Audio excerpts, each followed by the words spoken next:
যারা অশ্লীল সিনেমা দেখেন, যারা অশ্লীল কিছু দেখেন, দেখার সময় এই হাদিসটা মাথায় আনলেন। কি কয় নবীজি? দেখেন তিরমিজি শরীফের 2429 নম্বর হাদিস।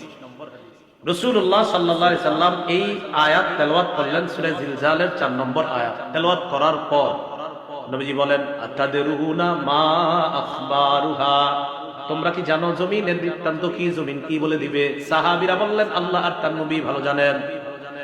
নবীজি বললেন, ফাইন্না আখবারাহা আন তাশহাদা আলা কুল্লি আবদিন ওয়া আমাতিন বিমা আমিলা আলা যহরিহা আন তাকুলা আমিলা কাযা ওয়া কাযা ইয়াউমা কাযা ওয়া কাযা। নবীজি বলেন, জমিন এইভাবে বৃত্তান্ত বর্ণনা করবে, আতুশাল অমুক এলাকার অমুক বান্দা ওই সময় এতটা বাজে অমুক দোকানের সামনে দাঁড়িয়ে টেলিভিশনের মধ্যে অশ্লীল সিনেমা দেখছে। মাবুদ, আমি জমিন তার বিরুদ্ধে সাক্ষী দিয়ে দিলাম, তোমার কাছে বিচার চাই।